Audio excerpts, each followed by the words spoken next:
By a show of hands, how many of you have ever waited until the last minute to start on a project that you knew about weeks in advance? Raise your hand.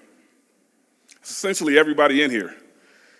For those of you that raised your hand, my goal today is to help you understand how to overcome procrastination and achieve your goals and achieve your dreams.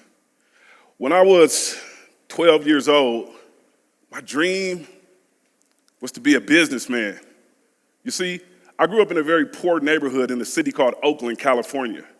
And in order to make extra money to help my mom out, I used to go to our local gas station and ask people if I could pump their gas for spare change. Well, one day, while I'm at the gas station working, a guy in a brand new all-white Corvette drives up. He gets out of the car. He's wearing the nicest suit I had ever seen. It wasn't as nice as this one, but his was nice.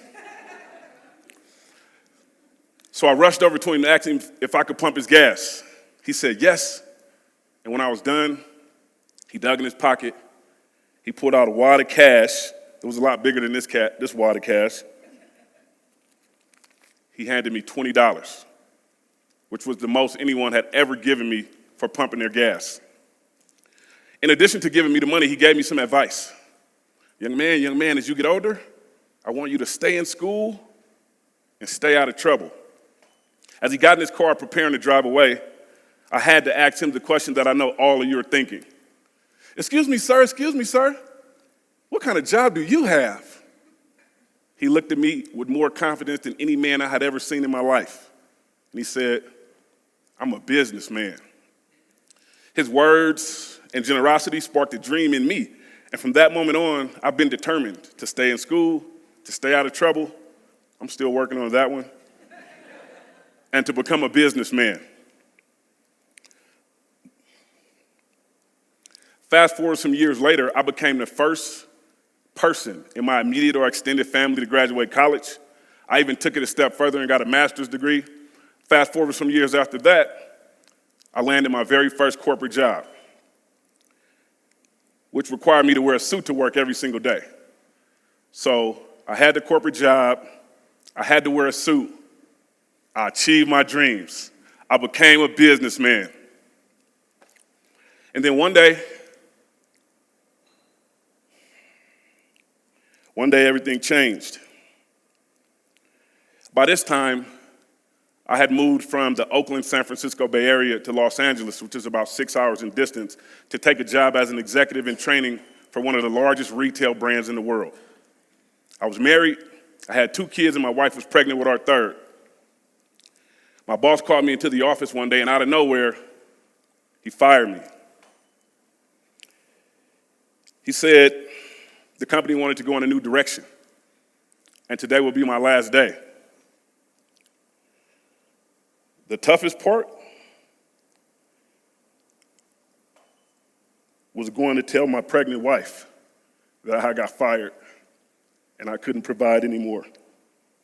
So due to me being fired and due to her being pregnant, we had no choice but to move back home to the Oakland, San Francisco Bay Area. And once we started looking at the cost of living in the Bay Area, we realized we couldn't even afford an apartment. So for 5 to 6 months of my wife's pregnancy, and I'm in my mid-30s at this time,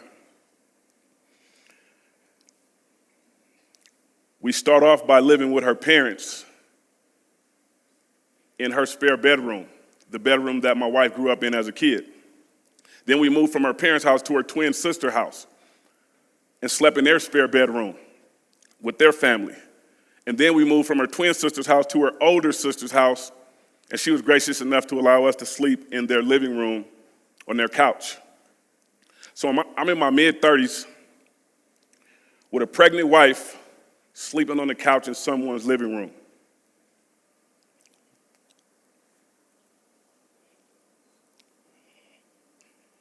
This is when I felt like I hit rock bottom, which forced me to ask myself, how did I go from making 6 figures in corporate America to sleeping on someone's couch, jobless and houseless with my pregnant wife and my 2-year-old daughter? The answer, I was a procrastinator, and I had to be honest with myself on what got me there. So as I sat on that couch,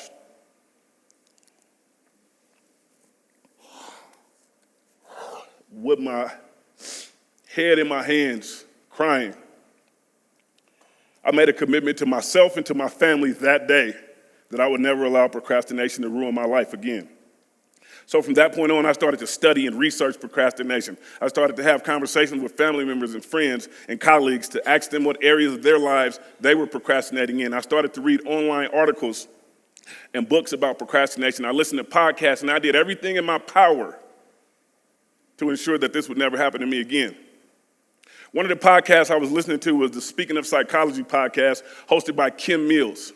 In this particular episode, she interviewed Fuchsia Sirios, who's a PhD at Tulane University. Dr. Sirios said, procrastination is not a productivity issue. It's not that we're lazy or that we have poor time management skills. Procrastination is a problem that's caused by our emotions. And the sooner you can learn to manage your negative emotions, the faster you'll be able to overcome procrastination. A study in the Psychological Bulletin found that 20% of all adults are chronic procrastinators. I want you to look around the audience and find 5 people. I want you to make eye contact with those people. I want you to smile at those people. And when you're done, turn back around and look at me.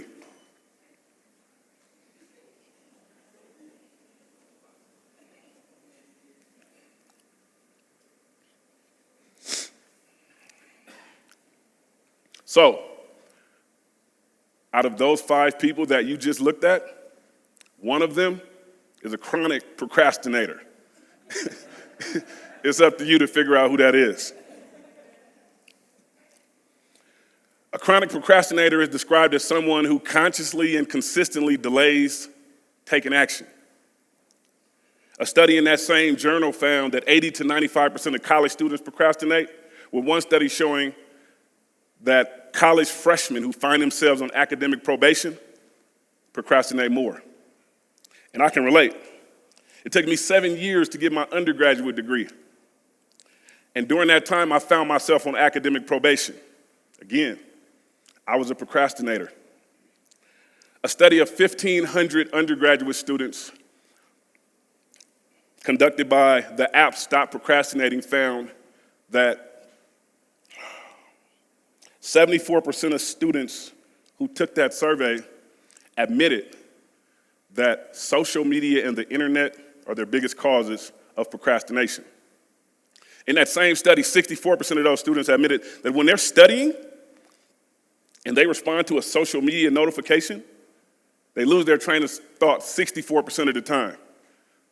So my question is, if you know that you're going to lose your train of thought when responding to a notification on social media, why don't you turn your notifications off?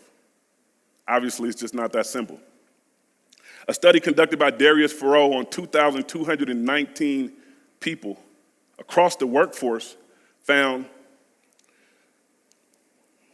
that 88% of employees across the workforce admitted to procrastinating at least 1 hour every day.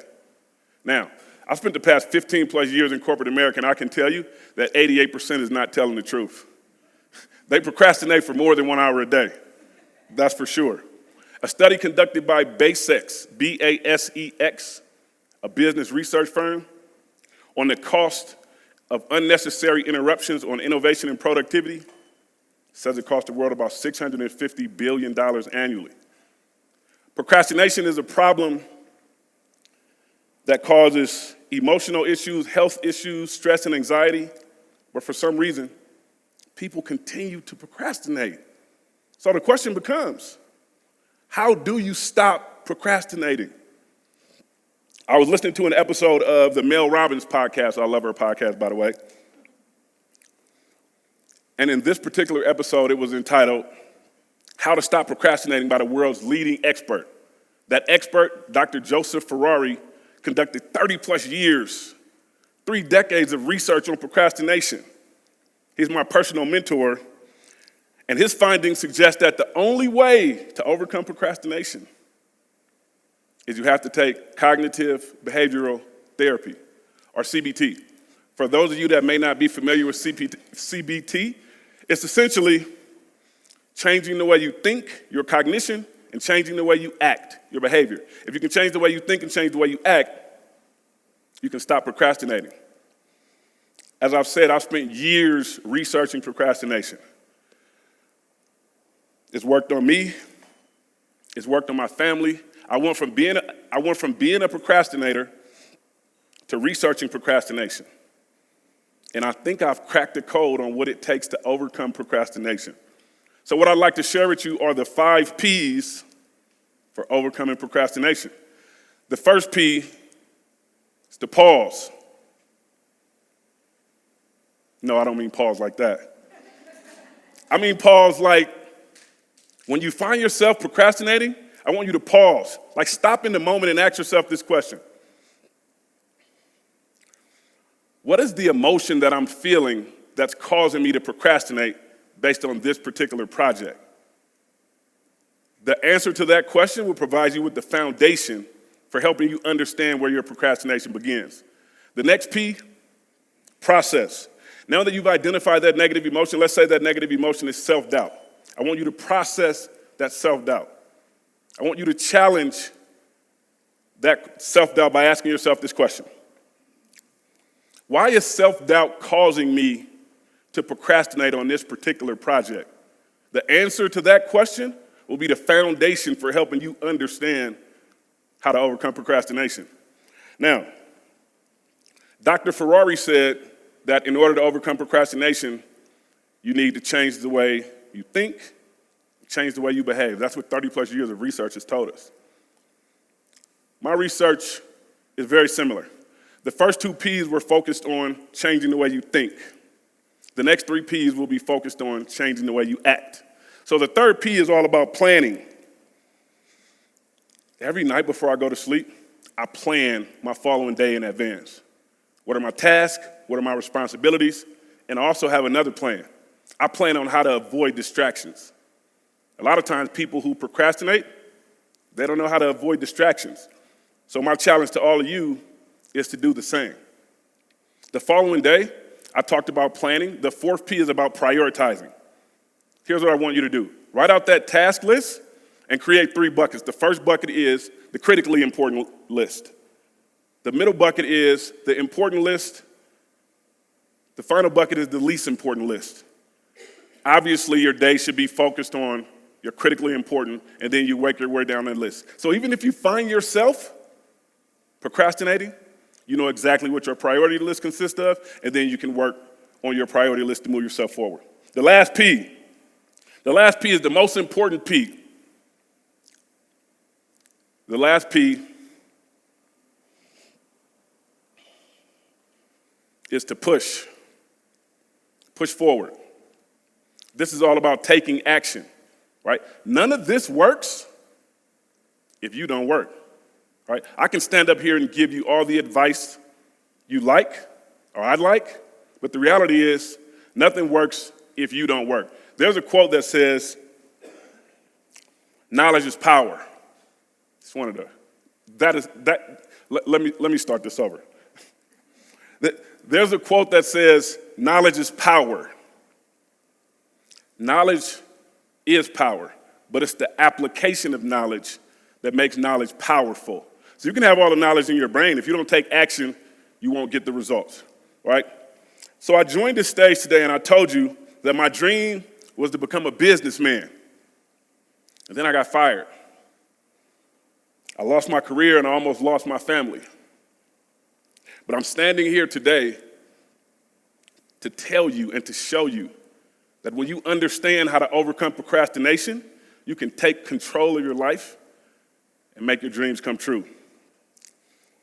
I went from being houseless and jobless, sleeping on my sister-in-law's couch with my pregnant wife and my 2-year-old daughter, to climbing the corporate ladder, eventually becoming a vice president in corporate America, buying my family our dream home, and traveling the world and getting to do amazing things like deliver TEDx talks in beautiful locations like Zimbabwe, Africa.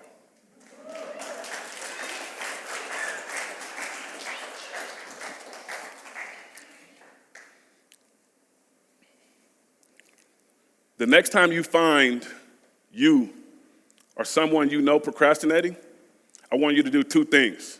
If it's yourself, I want you to remember the 5 P's.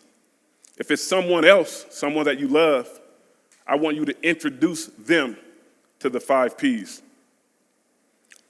On the other side of procrastination is progress. On the other side of procrastination is power. On the other side of procrastination is your purpose. Thank you.